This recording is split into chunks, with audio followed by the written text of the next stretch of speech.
Hello pong muli mga katambay. Kamusta po? Magandang araw po, tanghali, hapon, gabi, madaling araw po sa ating lahat mga katambay. Saan man sulok ng mundo po tayo naroroon. Muli po si Katambay Manong po. Nagbabalik po muli para po magkomento po sa inyo mga katambay sa Tambayang Makabayan. Komento po na inyong lingkod. Ito po, komentuhan po natin to mga katambay dahil po ang napakagaling pong abogado sa YouTube ay may komento na naman po mga tambay. May analyst, nag-a-analyst na naman po mga tambay. At talagang ibang klase rin po. Talagang nagsusuri po siya at parang may konklusyon na po siya na mali, na siya ay may nakikita ng mali mga katambay.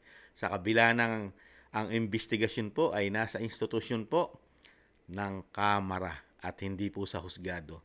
Ito po, nung nakaraang araw lang po, pumutok po sa social media, di po ba, yung ginagawa po nilang hearing about po sa war on drugs, di ba, sa EJK, di ba, kay dating Pangulong Duterte. Pero pumutok po doon yung ginawa po ni Richard Gomez, di po ba mga katamay, ni Congressman o Representative Gomez. Di ba? Pinuri niya po.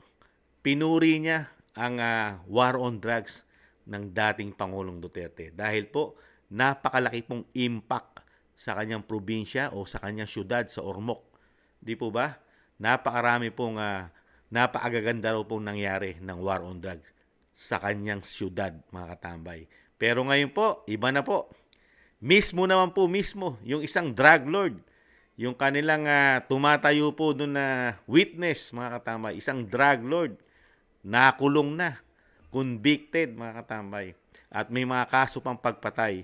Ito po, idinawit po ni Kerwin Espinosa po, ang mag-asawang Richard Gomez at Lucy Torres mga katambay.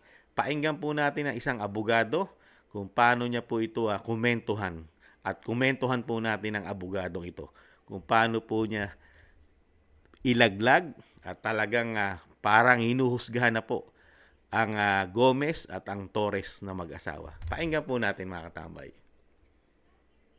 Okay, bakit ko ito nakuha na topic? Well, galing ito syempre sa ating kung saan tayo connected sa DZXL.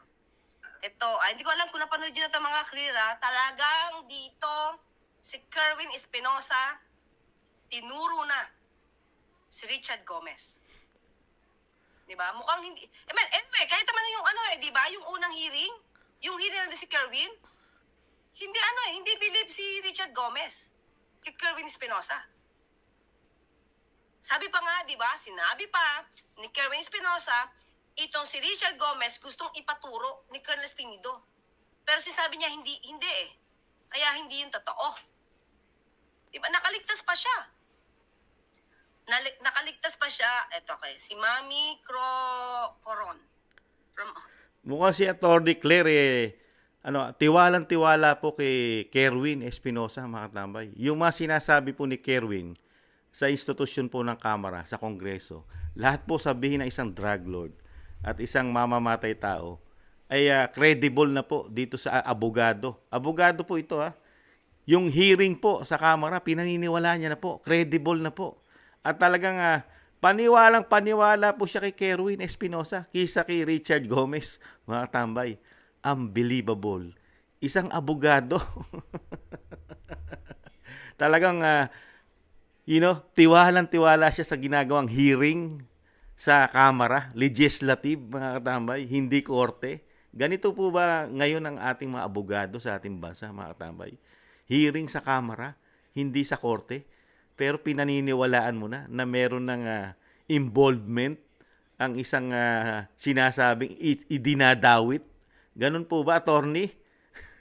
Ibang klase po ngayon ibang klase na po abogado sa ating Pilipinas ngayon, sa ating bansa, sa Pilipinas.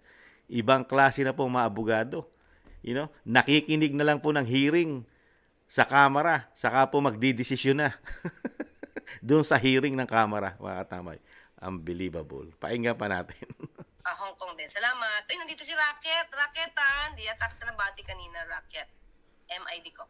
So, di ba? Nung hindi siya tinuro from the start na kung pasensya siguro, itong si Karen Espinosa, di pa pasalamat siya. Kasi muntik-muntik ka na rin siya. Nandito si MGN Vision, hello po. Ay, nasaan ba si MGN? Jocelyn, hello. Yan, MGN. So, di ba? So, yun yun. So, tignan natin, ha? Ito yung start. Ito yung paano ba siya tinanong ni Panfilo Lacson. Ito yung noong pa, 2018, 2016. Tignan natin, ha? Pahiram muna ng video. Pahiram muna. Pag ito, naka-copyright, puputulin ko ito para at least makita nyo na ngayon, ha? Okay. Pakita natin. Tingnan nyo yung reaction dito ni ano, ha? Senator, ni General Bato pa at that time. Okay, lakihan natin. Ay, pinapa. Wait. Congressman Piloso. Sorry po, Congressman, hindi kita kilala. Wala akong, hindi ka naka... So, yung pinapangalanan, di ba? Remember, para may binanggit siya na pinapangalanan yung Ching Veloso, Princess something, Richard Gomez, Leila de Lima, at Peter Lim, at Peter Co. Sinabi niya yan doon sa huling hearing.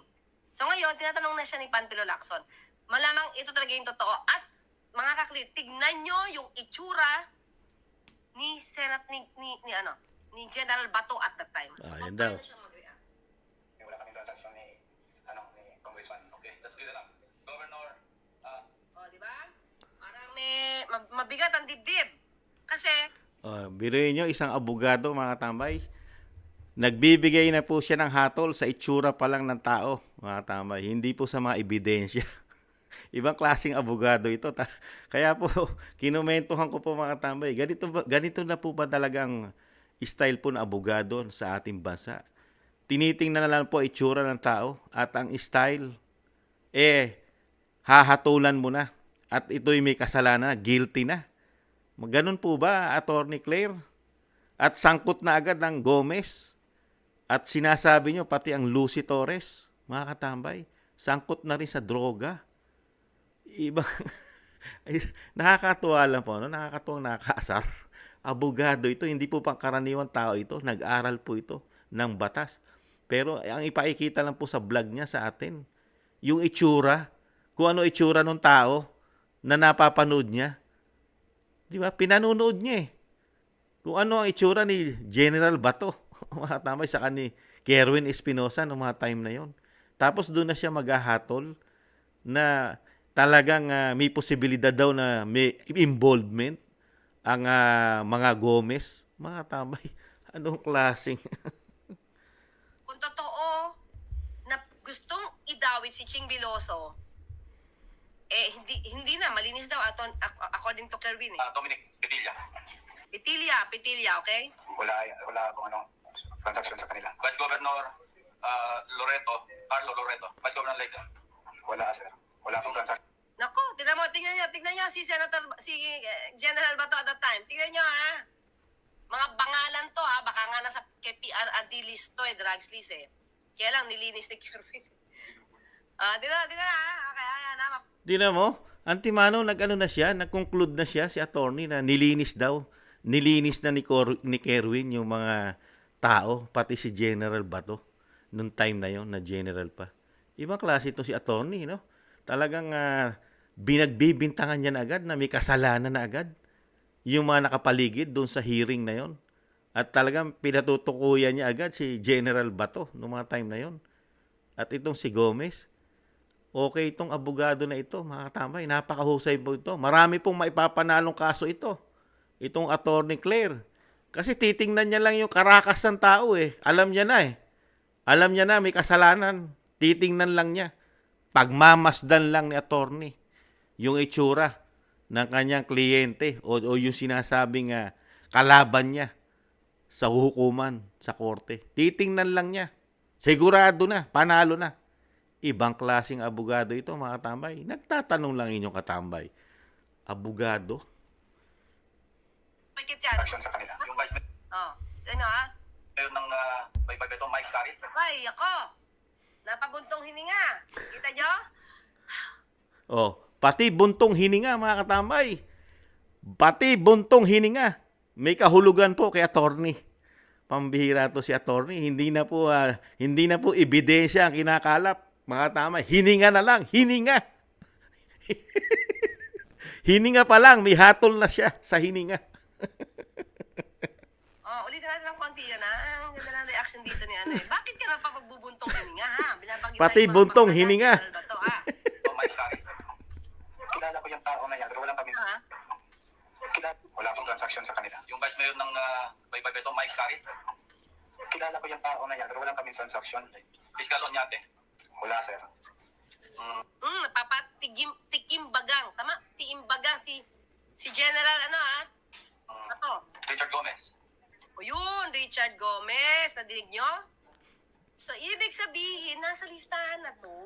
Nasa listahan na to. O, tingnan niyo po. Talagang inano niya na po. Nasa listahan na raw po si Richard Gomez, mga tambay. Ayon kay attorney. Wala pa po ebidensyang hawak yan si attorney. Pinanood pa lang niya. Pinanood pa lang niya yung video. Baka nga raw maka-copyright pa siya. Di ba? Sabi ni attorney. Pag daw na-copyright, puputulin niya. Pinanood lang sa video, mga tambay. Pero yung sa kanyang komento, may kasalanan na agad si Richard Gomez at sigurado na siya na may involvement ang Richard Gomez, mga katamay. Ibang klaseng abogado talaga ito, mga katamay. Ano sa tingin sa abogado nito?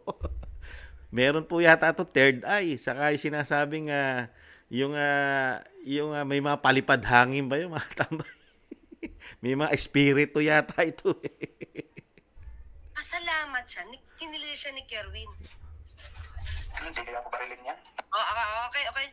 Hindi kaya ako barilin yan. Bakit? Known ba si Richard Gomez for that? Barilin yan? Na wala mahal yan? Richard Gomez. Fiscal Onyate. Wala, sir. Richard Gomez.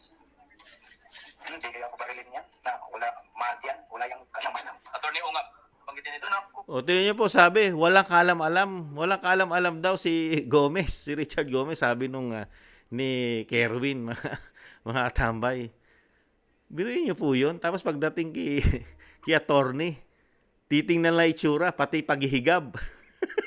Pati higab. Meron na siyang konklusyon na may kasalanan na agad, mga katambay.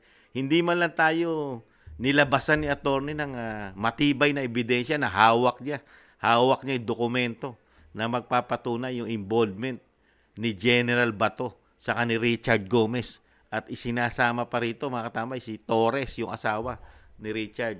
Pagpatuloy po natin. Wala. Tapos, ano ba rango ni Masauding? Chief Inspector, Superintendent, o... Senior Superintendent Masauding? Wala po, sir. Wala rin. Okay. So, malinis nilinis niya si Richard Gomez. Siguro naman talaga hindi. Nilinis daw si Richard Gomez. Tinanggi nga niya eh. Tapos kasi parang nagkukonklusyon na nga siya na nilinis ni Kerwin, mga tambay. Nilinis si Richard Gomez. Yun na yung kanyang yun na yung kanyang komento, mga katambay. Sa kanyang mga komento, mga katambay. Iba klase. Pagpatuloy natin, nakakatuwa Lang ditong pumasok, di ba? Pero, okay, nung huling hearing, okay, ito kasi si Richard Gomez, okay? Tignan natin bakit siya ganito. Kasi nagtataka tayo bakit ganito eh. Pakita ko lang para ma-remind tayo at papakita ko sa inyo ang maaaring... Nakapagtataka lang nung binatikos po ni Richard Gomez, yung kagandahan po at talagang ipinakita po sa Quad Committee, di ba? Na talagang ipinaglaban niya yung kagandahan ng drug war, di ba? At pumutok po ito sa social media. At parang napahiya po ang Quad Committee po rito sa ginawa ni Richard Gomez, di ba? Pero ito na po ngayon, binabatikos na po siya at pati po ang vlogger na isang abogado ngayon. Talagang laban na rin po kay Richard Gomez po yata, mga tambay, itong abogado na ito. At talagang kinakampihan na po ang mga drug lord. Ang mga kriminal, ang kakampi po yata ng isang vlogger yata na, kumakampi po yata itong vlogger na abogado sa mga drug lord. May mga kaso, aminadong drug lord. May gawaan ng droga sa kulungan itong mga ito. Magaganda ang kubol sa kulungan. Nakapagpapapunta pa ng sari-saring tao na kung gusto nila kaya nilang daling sa bilangguan. pati ang dating sekretary na ngayon ay tumatakbong party list na naging senadora, nagko-concert din doon, naiimbitehan sa kulungan. Ito po ngayon ang kanilang credible na mga witnesses o witness na pinaniniwalaan po na isang abogado rin na vlogger na si Miss Claire, Attorney Claire Castro, mga katambay. Ibang klase po, no? Nakakagulat. Ang bilis ng pangyayari, mga katambay. Lahat po yata ng babatikos dito sa war on drugs. Mukhang magkakaproblema po kay Attorney Claire. Di kaya, mukhang babanatan ni Attorney Claire. Lahat pagkatungkol po sa mga Duterte at yung mga politiko na naniniwala at maganda ang nangyaring war on drugs. Kalaban na kalaban po yata ni Attorney Claire, mga katambay. Nakapagtataka, bakit kaya, mga katambay? Done. Okay? Hey. Gawin nyo ito. They will do what they're told. So dito, ginajustify niya mga kaklira na doon sa panahon daw niya, nung siya ay mayor, luminis kasi daw yung Ormoc. Kasi yung mga polis daw, sinusunod lang yung utos ng mga amo. Na, pwedeng may mamatay, may kasamang polis, but they were just doing their job. So, ginajustify niya. For me, sa akin mali. Sabi nga natin, Mali rin naman yung ginagawa niyo pong komento sa kapag-a-analyze kay Richard Gomez sa attorney. Kasi pinatutumbukan nyo na may kasalanan siya. Di po ba? At lahat po ng sinasabi niya, may konklusyon na po kayo na siya ay sangkot. Di po ba? Para may biases na rin po kayo kay Richard Gomez. Di po ba mga katambay? May biases na rin po na ginagawa ang isang abogado vlogger. Di po ba? Di ba napapansin? the end does not justify the means. Diba? So, kahit sabihin natin na ang resulta ay maganda. Pero kung meron kang nasagasaan at ikaw ay naka-violate ng karapatan ng isang tao, criminal man yan o hindi, mali pa rin. Nasaan ang ebidensya mo, attorney? Attorney po kayo Wala naman po kayong pinresinta sa amin sa mga nanonood sa ebidensya maliban dun sa sinasabi nyo na nakita nyo naghigab. At yung itsura po, mukhang guilty yung itsura ni General Bato. Yun lang po yung narinig namin Saka yung mga ina-analyze mo sa amin, attorney. Di po ba?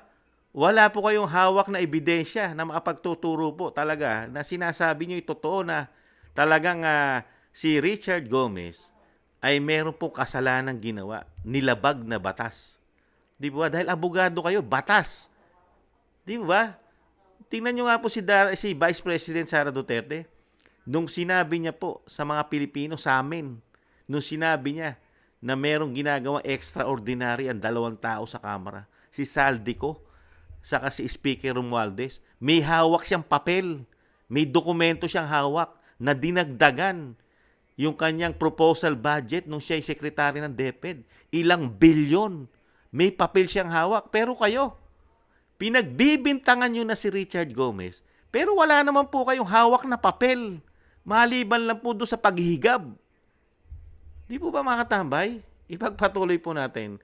Hinuhusgahan niya na agad ang isang dating mayor, si Richard Gomez, ng isang abogado na puro salita lang po ang kanyang basihan. Pero dito, justify niya talaga yung war on drugs. Kahit may mamatay yan. Huwag natin sisiyan mga pulis kasi inuutusan lang yan.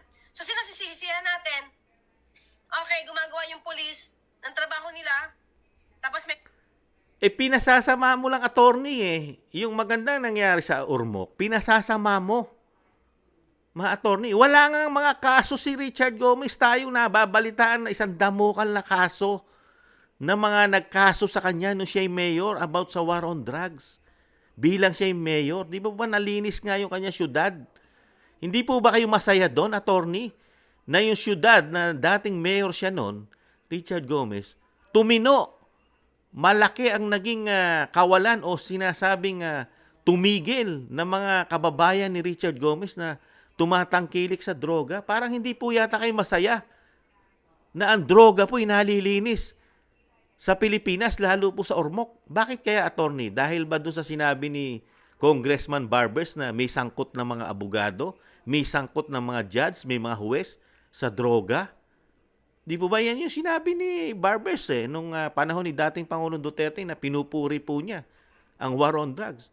Dahil daw kung hindi raw dumating ang dating Pangulong Duterte, walang makakagawa at walang gumagawa nung kagandahan, kabutihan na ginawa ng war on drugs sa Pilipinas. At ipaalala ko pa lang po, paalala ko rin po, attorney, halos lahat ng barangay sa buong Pilipinas ay nasasako po ng droga. 42,000 mahigit pong barangay ang affected po ng drugs. Hindi nyo po ba alam yon? Bakit po? Ayaw nyo po ba mawala ang droga? Attorney? Mas pinoproteksyonan nyo po ba yung mga drug lord kaysa sa mga Pilipinong katulad ni Kamanong? Yung pamilya ni Kamanong, takot na takot sa mga drugista, sa mga adik. Pero pagdating kay attorney, nakakuha sila ng magaling na attorney, ang mga drug lord yata. Nagtatanong lang po si Kamanong. Pang-income, may bonus pa, okay, sige na. So, sisisihin natin, Kong Richard Gomez. Sino? Ang sisisihin mo, attorney, yung mga drugista, yung mga nagda-drugs. Pagpayuhan mo ang mga kababayan natin na huwag kayong gagamit ng droga. Masama yan. Di po ba yun ang dapat sabihin niyo, attorney? Ginagawa lang ni Richard Gomez yung katungkulan niya para proteksyonan ang kanyang syudad na ayaw niyang lamunin ng droga ang kanyang mga kababayan maging zombie. Di po ba, attorney? Claire?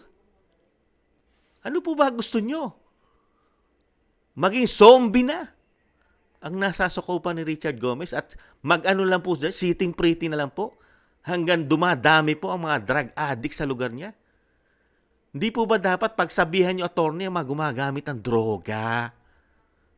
Wag na wag nyo pasukin ng droga, masama yan. Hindi po ba, attorney? Magkakaroon kayo ng kaso. Kakasuhan kayo ng gobyerno. Di po ba? Dapat kayo nangangaral dahil kayo abogado. Hindi yung pinoproteksyonan po yata ninyo, mga adik. Nagtatanong lang po si Kamanong. Di po ba?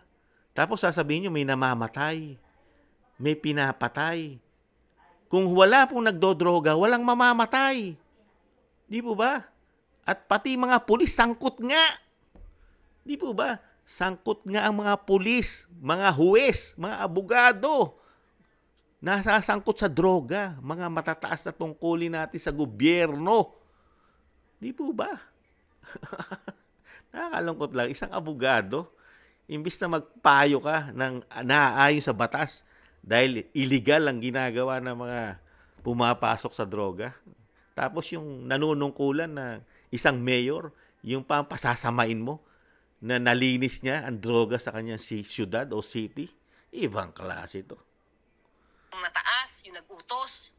O ba't hindi mo dun ibaling yung, isalaysay mo, yung komento mo dyan? Diba? And that's the reason na marami namatay, both from the civilian, both from the police, pati na rin yung mga drug personalities. Now, Mr. Chair, in our conversations, there are two more items that I'd like to bring up, Mr. Chair. First, when Mr. Kerwin Espinosa said na lahat ng sinabi niya sa Senate, hindi totoo. That is an institution that we also have to protect. What if he will go into another investigation and he will say that everything he said here is not real, is not true? So, ano yung pinanghahawakan natin lahat? Both institutions of the Senate and the House. And second, it was... So, di ba, mga clear. Dito pa lang, sa statement niya, nilalaglag niya si Kerwin Espinosa. Tama lang na ilaglag dahil masamang tao drug lord Alam kayo, ipurihin ni Richard Gomez yun. Di ba mga kababayan ko, mga katambay? Dapat niya lang talaga ilaglag yun. Dahil drug lord. Di po ba? At nakapatay din. May kasong pagpatay. Dapat po ba protektahan natin yon, attorney? Dapat ba protektahan ni Richard Gomez at hindi niya ilaglag yon? Dahil hindi magiging makatotohanan ng mga sasabihin nun. Dahil nga, ang kinabubuhay niya, ang ikinayaman niya, yumaman siya sa droga. Torni! Hindi kaya nalalagyan ng mga abogado ng mga drug lord. Nagtatanong na si Kamanong. Diba? Kung hindi siya nagsabi ng totoo doon, tapos anong institution, paano natin siya paniniwalaan dito? Nilalaglag, di ba? So, may dahilan ba siya para ilaglag? Kailangan nga ebidensya. Abogado po kayo eh. Ang sinasabi lang ni Kerwin, puro salita. Ni Kerwin Espinosa. Di po ba? Puro salita. Di po ba? Di. Sa inyo po ba okay yun? Nang isang drug lord magsalita lang, sabihin niya, hindi ako drug lord. Wala, hindi ako nagdodroga, hindi ako pumatay.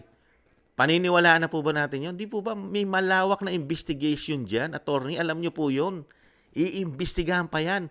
Kahit nagsalita si Kerwin sa Senado, nagsalita sa Kamara, meron pa rin investigasyon gagawin niya ng korte at yung mga abogado. Isa po kayong abogado. Ano po gusto nyo? Magsalita lang si Kerwin sa Senado at sa Kamara? Tapos na. Nalitis na. Okay na. Wala na silbi korte. Ganun po ba? Paniniwalaan na natin si Kerwin sa lahat ng sinasabi niya. Ganun po ba, attorney? At lahat ng sinasabi na katulad ni Richard Gomez, puro ito ang mali. At puro tama si Kerwin. Ganun po ba? Isang drug lord? Well, anyway, tayo din naman. Kailangan din tayo maging mitikuloso sa mga sinasabi. Hindi lahat pa na sinasabi ng resource persons dito, totoo. Dapat maging critical thinker tayo. Oh, yun. Sa inyo na rin, bibig pala lumabas. Hindi sa lahat ng sinasabi ng mga testigo. Totoo. Bakit nyo po sinisingle out? At parang sinasabi nyo po na may kasalanan agad si Richard Gomez at si Senator Bato. At pati ang asawa nito, nung mga time na yun, isang congressman, ang Lucy Torres. Di po ba? Nag-conclude na po kayo. May conclusion na kayo. Dahil sa nakikita nyo itsura, pati paghihigab. Diba? Tapos ngayon, lalabas sa bibig nyo dahil abogado kayo na hindi tayo pwedeng mag-judgment agad sa isang wala man lang ipinapasa o yung sinasabing mga ebidensyang inilalatag. Di ba? Sa mga salita, hindi tayo pwedeng magbase sa salita. Di ba? Sa bibig nyo rin ang galing. Ibang klase. Diba? Pero wag mo munang ilaglag. Diba? Kailangan natin pakinggan. So dito, sinasabi niya, paano natin paniniwalaan to kung doon pa lang sa Senado, hindi na totoo yung sinasabi niya. So parang, why should we trust him? Ganun yung dating. Diba? Totoo naman. Kung hindi na nga pinaniniwala sa Senado, ano magagawa nyo, attorney? Ang gagawin nyo, attorney, maghanap po kayo, mangalap po kayo ng ebidensya para lahat na sinasabi nyo kay Espinosa, kay Kerwin Espinosa, ay tumama. Mangalap po kayo, attorney, magaling po kayo abogado. Tulungan nyo po si Kerwin Espinosa na lahat na sinasabi niya sa Senado at sa institusyon ng Kamara ay tumama. Hanapan nyo po ng mga dokumento. Magpapatotoo po. Mga papel, mga resibo, lahat. Di po ba? Hindi po yung sa vlog po natin. Sa vlog po, may judgment na po kayo. Hindi po pwede yun. Hindi na po tanga ang mga Pilipino, torne. Hindi po bobo ang mga Pilipino, torne. Attorney po kayo. Alam nyo po ang proseso ng batas, torne. So, okay, tuloy tayo. Colonel Marcos, who was head of the CIDG in Leyte at that time during the killing of the father of Kerwin Espinosa. And ang haba nung sinabi ni Kerwin, but we haven't heard yung side, Mr. Chair, ni Colonel Marcos kung ano yung masasabi ni Colonel Marcos regarding sa mga nangyari sa event nung pagkamatay nung father ni Kerwin Espinosa. Okay, so doon pala mga kaklira. Tayo naman napanood natin to Napanood natin to. Okay? Si Colonel Marcos naman, basahin ko nga ito muna, si John Kennedy Vito. It's funny how Senator Bato was watching Kerwin. Oo nga, di ba? Ang itsura ay parang yung ako na lang, magsasabi ng kwento. Bakit mo hindi inamin? Parang ganun yung dating. Tapos buntong hininga siya, tiimbagang. Diba? So, dito kay Richard Gomez, lumalabas kasi. ang lumalabas dito, parang, Parang, bakit hindi natin pakinggan yung isa? Bakit puro siya lang? Bakit si Kirby lang pinakikinggan natin? Diba? So, tingin ko nga mga kaklit, tingin ko nga, bakit siya pumunta dito at maaga siya, although pumupunta naman siya sa iba, okay, pumupunta naman siya sa iba, lumalabas, ang bilis niya, ang aga niya dito. Is it because alam niya si Kerwin Espinosa darating? ganun ano, nag-conclude na siya agad dahil maaga raw. Meron na siya conclusion. You know, doon sa kanyang vlog, mga katabay, pinaniniwala niya yung mga audience niya, yung mga followers niya, na may kasalanan talaga si Richard Gomez. Kasi pati yung pagpunta ni Richard Gomez ng maaga, doon sa hearing, meron na siyang conclusion doon. Meron na siya agad iniisip dahil daw si Espinosa yung nahandoon. Ganun po ba, Torny? Ibang klase po. Hindi po ba paninira yung ginagawa niyong yan? Sinisiraan niyo po ang isang politiko katulad ng Richard Gomez na wala po tayong hawak na ebidensya. Yung pagpunta lang ng congressman o mayor, kung ano man siya ngayon, congressman, yung pagpunta, meron na po kayong hinatulan nyo na agad. Matindi. Nakakalungkot lang po. Isang abogado, talaga alam nyo pong biases yan, no? Biases. Wag na po natin ituloy dahil nga po nakakalungkot lang po. Wala po tayong makukuhang fair investigation po rito sa abogado. Sa nakikita mo ni Kama, no? Napakatagal po natin pinainggan, hindi lang po 20 minutes. Pero nakita po natin, tapos na po yung kanyang investigasyon. Ang investigasyon po ni Attorney Claire sa kanyang vlog ay talaga pong pinatutukuyan na po niya na meron pong involvement di umano ang Senador Bato at si Richard Gomez. At syempre, isa ring politiko po ang asawa po ng Richard Gomez, mga katamay, noong mga panahon na yon. Kaya nakakalungkot po, no? Mga katamay, pagka mga ganitong klaseng abogado ang mapapanood natin sa vlog, na antimano, instant justice din po pala ito. You know, yung pinagbabasihan po ni Attorney Claire, di ba? Yung itsura, yung paghihigab, yung kilos, saka yung pati yung pagdating ng isang Richard Gomez dito po sa gaganaping hearing, nung mga hearing na ginanap, meron na rin po siyang judgment doon. May conclusion na po siya ron, mga tambay. Meron na po naglalaro sa isip niya na talagang iniiwas di umano ni Richard Gomez yung sarili nila, silang mag-asawa dito sa kay Kerwin Espinosa para hindi yata madamay. Pero dito kay Attorney Claire, mukha idinadamay niyo po talaga eh. Isinasangkot niyo po ang pamilya Gomez, mga tambay. Ang mga politiko po ito eh. Di ba? Ngayon po ang mayor ng Ormoc, di ba? Sa Ormoc po ito, yung asawa po, si Lucy Torres. At congressman po ngayon ng asawa, ang Richard Gomez. Kaya dito po, nakikita nyo po yung ibang klase pong pamumulitika ngayon, mga katambay, ang ginagawa po sa ating bansa. Talagang lahat po ng pupuriin at talagang ipagmamalaki na magandang nangyari sa war on drugs ng dating Pangulong Duterte ay matindi po ang magiging kalaban. Kalaban na po ang buong institusyon po yata ng Kamara, ng bagong Pilipinas nila. At meron pa rin pong mga talagang magiging kalaban po pag kumampi ka yata at pinuri mo ang mga ginawa ng dating Pangulong Duterte. Pati po sa social media, may abogado. Magiging kalaban mo rin po, mga katambay. At isa rin po na hahatulan ka na agad, di umano, ng mga ito, mga katambay. Isa pang abogado ito at marami pang iba. Dahil kalat na kalat po yan, mga katambay. Isang damukal po yan. Makikita po natin yan sa social media, mga katambay. Isang damukal. Pero ito po, bukod tangi po ito dahil isang abogado, mga katambay. Abogado, alam po natin na abogado. Mabusisi po yan. Mabusisi po yan, lalo po sa batas. Lalo sa mga ebidensya. Talagang hindi ka bibigyan agad ng hatol niyan hanggang walang hawak na mga ebidensya yan. Pero ito, si Attorney Claire, meron na po siyang binibigay. Meron na siyang biases sa pamamagitan lang po ng kanyang dalawang mata. mga katambay. Unbelievable. Kayo po, ano po masasabi nyo mga katambay? Dito po sa napakagaling pong abogadong vlogger na wala po yatang kinikilingan mga katambay. Basta yata di umano sa tamang presyo. Muli po si Katambay Manong, nakakalungkot lang po. Ngayon po, ang Congressman Richard Gomez at ang siyempre kasama na rin ang kanyang asawa, nasa hot seat po sila ngayon mga katambay.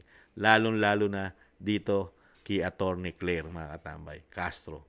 Muli po, maraming salamat po sa mga nakagusto po ng ating maliit na channel, Tambayang Makabayan. Komento po na inyong lingkod. At maraming salamat din po sa mga nagsusubscribe, nagla-like, share, and comment. Maraming salamat po mga katambay. Muli po, magpapaalam po muli. Sa ulitin pong muli mga katambay. Paalam muna. Bye-bye. Ingatan nawa.